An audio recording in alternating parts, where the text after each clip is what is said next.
σύνδεση. Να σας πω τώρα, θα σας μεταφέρω κατευθείαν εκεί, με Λονδίνο, με τη Σουζάννα και τη Γιωσίλντα. Καλημέρα, κορίτσια. Είναι αυτό το φημισμένο σουβλάκι. Ναι! Πεινάμε. Άνοιξες την όρεξη και να μην πεινάγα. Θα χορτάσετε με αυτό. Εγώ μπορώ να πω ότι καλύπτομαι. Για πείτε μου λίγο βασικά. Πείτε μου τι έχει μέσα.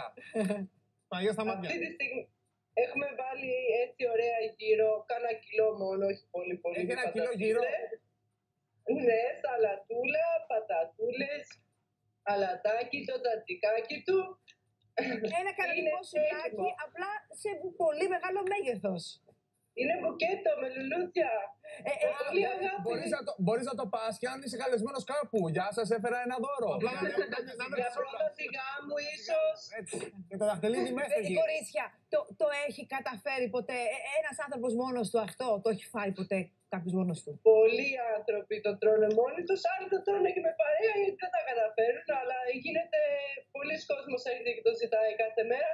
Και έτσι αναγκαστήκαμε να το βάλουμε και στο μενού, γιατί Το απλά... σουβλάκι δεν το μοιράζεσαι. Το τρως μόνος σου. Αυτό είναι στάνταρ. Σωστό, αλλά... Το συγκεκριμένο το μοιράζονται στην ύπαρξη, γιατί είναι λίγο δύσκολο να το πάει ένα άτομο. Εγώ θέλω να μάθετε κάτι άλλο. Δηλαδή, πώς το σκεφτήκατε, ρε παιδί μου? Είχατε κλασικά σουβλάκια με το μέγεθος το δικό μας και θέλανε 5, 6, 7, δεν χωρείται ο κόσμος και λες θα ψάξουμε ένα γίγας, να τους καλύπτουμε όλους. Ή για να φύγουν οι Φυσικά έχουμε και τα μικρά. Ή για να φύγουν οι τύψεις από τον κόσμο που λέγανε ότι ένα σουβλάκι έχουμε φάει από το πρωί. Έχουμε και τα κανονικά που είναι αυτό εδώ. Είναι η μαμά και το παιδί. Και έχουμε και το πιο μεγάλο μέγεθος που είναι το large. Και μετά, ναι. Και μετά πάμε σε αυτό εδώ. Δηλαδή, Και κάνει οικογένεια ολόκληρη. Η δικιά μας η κόρη, γι' αυτό και μόνο να ξέρεις, θα πήγαινε 100%.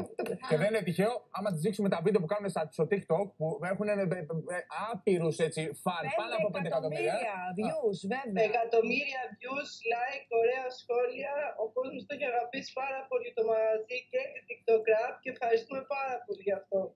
Και μάθαμε ότι έρχονται πολύ και από μακριά. Δηλαδή δεν είναι μόνο τη γειτονιά ή εκεί γύρω κοντά. Έρχονται από μακριά για να απολαύσουν αυτό το μεγάλο σουβλάκι. Από Ελλάδα και από Μας το Ελλάδα. λένε και δεν το πιστεύαμε. Κάναμε λέει 2 ώρες δρόμο, 3 ώρες δρόμο για αυτό εδώ.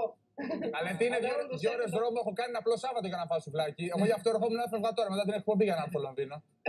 Αυτό είναι που παραγγέλνει. Με πολύ αγάπη θα το φτιάξουμε. Αυτό είναι που παραγγέλνει ένα τέτοιο καταπληκτικό και λες και ένα αναψυκτικό light. Ευχαριστούμε πάρα πολύ. Μας συναντήσετε. Καλή συνέχεια, συγχαρητήρια για την εκπομπή Να σας. είστε καλά, ευχαριστούμε. Ευχαριστούμε πάρα πολύ. Εγώ θα πάω να ξέρεις. Και έχω κάνει και παραγγελία. Εντάξει, από τη μαγειρική στη μαγειρική, πώς θα συνδέουμε όλα αυτά τώρα, φαγητό, σουβλάκι,